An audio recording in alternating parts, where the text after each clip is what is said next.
warahmatullahi wabarakatuh. Halo teman-teman semua, kali ini saya akan membahas mengenai peran Sultan Hasanuddin dalam memperjuangkan kemerdekaan Indonesia. Sultan Hasanuddin merupakan salah satu raja dari timur yang populer berkat kegigihannya melawan Belanda pada masa penjajahan. Perjuangan besarnya yang membuat Belanda kewalahan adalah menolak monopoli perdagangan yang dilakukan oleh VOC. Selama masa kepemimpinannya, Sultan Hasanuddin juga telah berhasil menggagalkan rencana Belanda untuk menguasai kerajaan Islam Goa. Tidak hanya itu, dia bahkan menyatukan kerajaan-kerajaan kecil untuk bersatu memerangi penjajah. Kegigihan Sultan Hasanuddin ini membuatnya mendapatkan julukan dari Belanda, yaitu ayam jantan dari timur.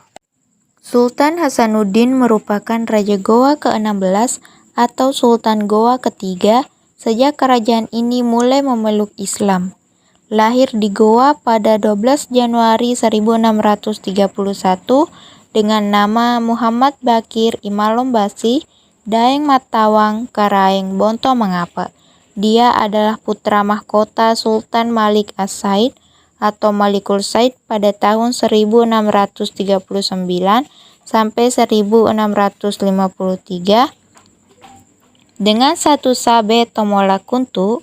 Kakek Hasanuddin, Sultan Alauddin tahun 1593 sampai 1639 adalah Raja Goa pertama yang memeluk agama Islam. Jiwa kepemimpinannya sudah menonjol sejak kecil.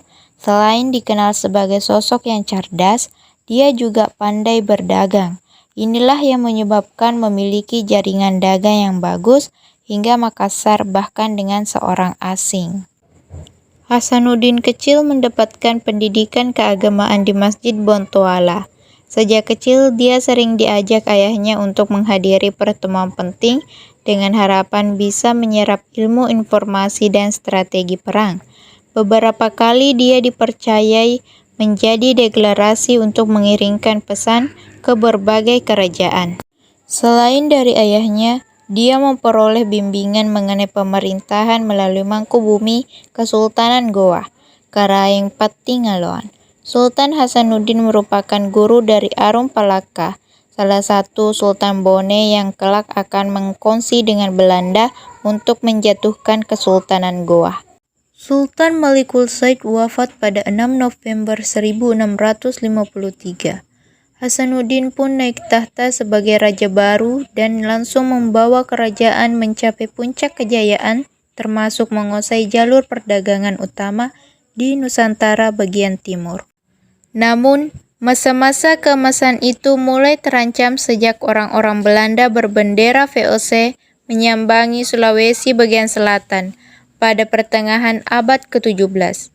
Belanda berharap kebijakan Sultan lebih lunak daripada mendiang ayahnya. Hasanuddin memberikan izin kepada 3 orang Belanda untuk tinggal di Somba Opu, ibu kota Kesultanan Goa saat itu. Ternyata, kebaikan hati sang Sultan disalahgunakan orang-orang Belanda tersebut. Tertangkap basah telah mengirimkan surat ke Batavia. Dalam surat itu disebutkan bahwa pihak VOC diminta untuk melakukan persiapan untuk memancarkan serangan ke Kesultanan Goa pada tahun berikutnya. Sultan Hasanuddin murka dan merasa kecolongan. Dia kemudian bergegas memerintahkan pembangunan benteng-benteng pertahanan. Sultan Hasanuddin memanggil Tobala Arung Ternate selaku pejabat yang dipercaya oleh Kesultanan Makassar untuk memimpin orang Bone. Sultan Hasanuddin meminta agar Tobala Arung Ternate bisa menggalang kekuatan orang Bone guna untuk mempertahankan Makassar yang akan berhadapan dengan Kompeni Belanda. Sementara itu, Kompeni Belanda telah mendapatkan laporan dari seorang pemberontak dari Bugis Mandar di Manado bahwa beberapa bangsawan Makassar mengeluhkan akan sikap keras Sultan Hasanuddin selaku memimpin mereka. Dengan laporan ini, Kompeni Belanda merasa cukup lega karena jalan untuk menaklukkan Makassar sebagai bandar maritim terbesar di Kepulauan Nusantara bagian timur. Setelah mendapatkan informasi ini, Pada pertengahan tahun 1660 itu juga, Kompeni Belanda mengirimkan sebuah ekspedisi untuk menguji kekuatan Makassar. Kompeni Belanda dalam ekspedisi itu berhasil merebut pelabuhan Panakukang. Setelah berhasil merebut pelabuhan Panakukang dari tangan Makassar, Kompeni Belanda mendapatkan 4 kapal perang dengan senjata laut untuk mengamankan benteng Panakukang dari penguasa Makassar.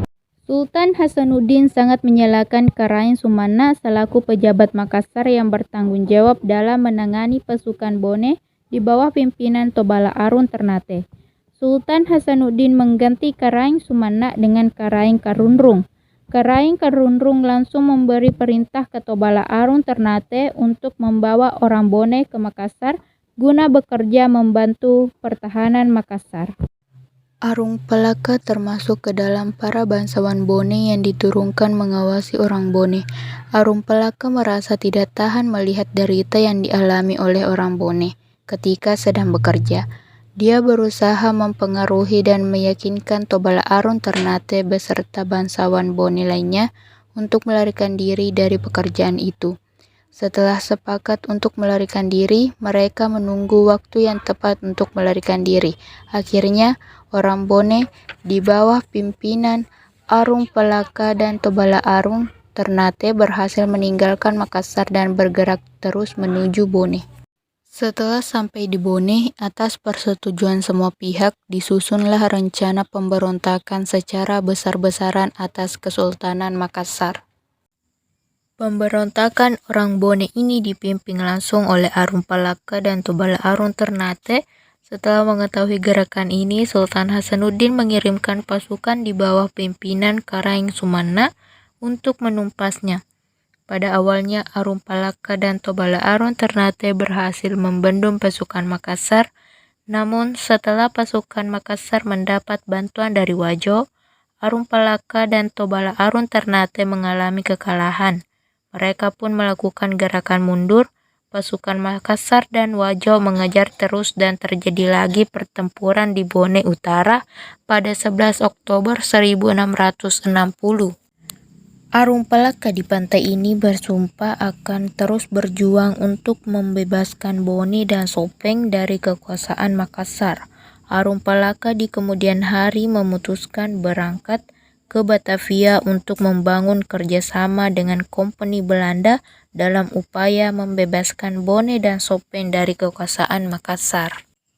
Pada 19 Desember 1966, Arung Palaka bersama Belanda sudah siap menghadapi Makassar sebagai musuh bersama mereka dengan kepentingan yang berbeda.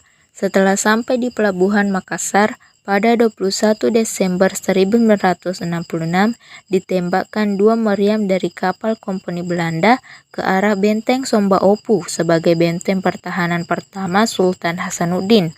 Pasukan Makassar membalas serangan Kompeni Belanda itu dengan menembakkan meriam pula dari benteng Somba Opu, Panakukang dan Ujung Pandang. Selain itu, Sultan Hasanuddin juga mengerahkan pasukan laut untuk menyerang Kompeni Belanda. Serangan laut ini membuat Spelman menjadi kewalahan karena di luar perhitungannya. Spelman mengurungkan niatnya untuk menyerang terlebih dahulu karena kekuatannya. Pertahanan Sultan Hasanuddin, Spelman berlayar terus dan akhirnya sampai di benteng pada Januari 1967. Namun terjadi pertempuran antara armada Spelman dengan pasukan Makassar. Dalam pertempuran ini, Spelman berhasil meraih kemenangan. Sultan Hasanuddin mengalami kekalahan total setelah Spelman dan Arung Palaka berhasil meruntuhkan dan menguasai benteng Somba Opu pada 24 Juni 1969. Keteguhan dan kegigihan Sultan Hasanuddin dalam perang Makassar sangat diakui oleh Kompeni Belanda. Mereka mengelarinya dengan julukan istimewa yaitu Ayam Jantan dari Timur. Sultan Hasanuddin wafat pada tanggal 12 Juni 1670. Sekian dari video kali ini. Assalamualaikum warahmatullahi wabarakatuh.